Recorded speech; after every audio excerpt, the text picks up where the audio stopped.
ಬೆಂಗಳೂರು ಗ್ರಾಮಾಂತರ ಕ್ಷೇತ್ರದ ಎಲ್ಲ ಮತದಾರರಿಗೂ ನನ್ನ ಹೃದಯಪೂರ್ವಕವಾದ ನಮಸ್ಕಾರಗಳು.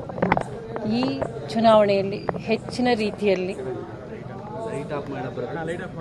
ಡಾಕ್ಟರ್ ಅವರಿಗೆ ನಿಮ್ಮೆಲ್ಲರ ಆಶೀರ್ವಾದ ಮಾಡಿರೋದಕ್ಕೆ ನನ್ನ ಹೃದಯ ತುಂಬಿದ ನಮಸ್ಕಾರಗಳು. ಅವರಿಗೆ ಒಬ್ಬ ಲೋಕಸಭಾ ಜನಪ್ರತಿನಿಧಿಯಾಗಿ ಮಾಡಿ ನಿಮ್ಮೆಲ್ಲರ ಸೇವೆ ಮಾಡೋದಕ್ಕೆ ಅವಕಾಶ ಕೊಟ್ಟಂತ ಎಲ್ಲರಿಗೂ ನನ್ನ ಧನ್ಯವಾದಗಳು. ಡಿ.ಕೆ. ಸುರೇಶ್ ಹೇಳ್ತಾ ಇದ್ರು, ತಂತ್ರ ಕುತಂತ್ರ ಇಲ್ಲಿ ವರ್ಕ್ ಮಾಡಿದೆ ಗ್ರಾಮಾಂತರದಲ್ಲಿ, ಹಾಗಾಗಿ ಗೆದ್ದಿದ್ದಾರೆ ಮೈತ್ರಿ ಅಭ್ಯರ್ಥಿ ಅಂತ ಮಾತಾ ಹೇಳ್ತಾ ಇದ್ರು. ನಾನು ಅದ್ರ ಬಗ್ಗೆ ಏನು ಹೇಳಕ್ ಹೋಗಲ್ಲ. ಯಾಕೆಂದ್ರೆ ಜನ ಬಹಳ ಪ್ರೀತಿಯಿಂದ ಅಭಿಮಾನದಿಂದ ನಮಗೆ ಮತವನ್ನು ಕೊಟ್ಟಿದ್ದಾರೆ. ಬಹಳ ಅಭಿಮಾನ ಪ್ರೀತಿಯಿಂದ ಕೊಟ್ಟಿದ್ದಾರೆ.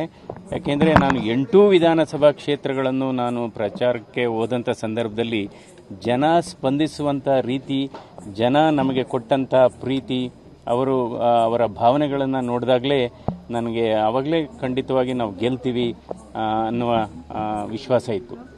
ಅಂದರೆ ಈ ಲೀಡ್ ಬಗ್ಗೆ ಕೆಲವರು ಕೇಳ್ತಾರೆ, ನೀವು ಇಷ್ಟು ಎಕ್ಸ್ಪೆಕ್ಟ್ ಮಾಡಿದ್ರಾ ಅಂತ ಕೇಳ್ತಾರೆ. ಸೊ ಆದರೆ ನಮಗೆ ಈ ಫೀಡ್ಬ್ಯಾಕು ಮತ್ತು ಜನರ ಪ್ರತಿಕ್ರಿಯೆ ಇದೆಲ್ಲ ನೋಡಿದಂಥ ಸಂದರ್ಭದಲ್ಲಿ ಇಲ್ಲಿ ಬಹಳ ಒಂದು ಅಂಡರ್ ಕರೆಂಟ್ ಇತ್ತು, ಗುಪ್ತಗಾಮಿನಿ ಅಂತ ಏನು ಹೇಳ್ತೀವಿ ಅದು ತುಂಬ ಇತ್ತು.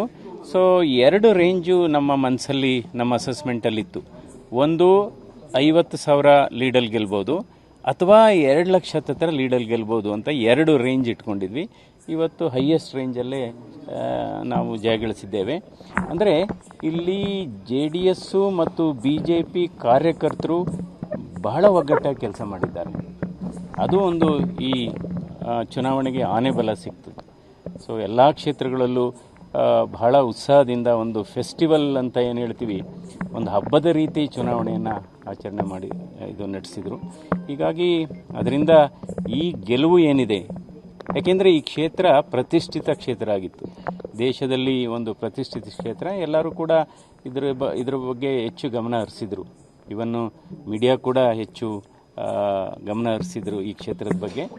ಹೀಗಾಗಿ ಇದು ಪ್ರತಿಷ್ಠಿತ ಕ್ಷೇತ್ರ ಮತ್ತು ಹೈ ವೋಲ್ಟೇಜ್ ಕ್ಷೇತ್ರ ಅಂತಲೂ ಕೂಡ ಇತ್ತು. ಬೇರೆ ಬೇರೆ ಕಾರಣಗಳಿಗೆ ಇದನ್ನ ಹೈ ವೋಲ್ಟೇಜ್ ಕ್ಷೇತ್ರ ಅಂತಲೂ ಕೂಡ ಹೇಳ್ತಾ ಇದ್ರು.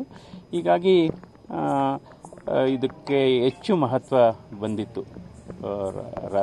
ರಾಜ್ಯದಲ್ಲಿ ಮತ್ತು ರಾಷ್ಟ್ರ ಮಟ್ಟದಲ್ಲಿ ಹೆಚ್ಚು ಆಯಿತು. ಈ ಗೆಲುವು ಏನಿದೆ, ಈ ಗೆಲುವು ಇದು ಎಲ್ಲ ನಮ್ಮ ಈ ಕ್ಷೇತ್ರದ ಮತದಾರರ ಗೆಲುವು ಅಂತ ಹೇಳ್ತೀನಿ. ಇದು ನನ್ನ ಗೆಲುವಲ್ಲ, ಇದು ಪ್ರಜ್ಞಾವಂತ ಮತ್ತು ವಿಚಾರವಂತ ಮತದಾರರ ಗೆಲುವು.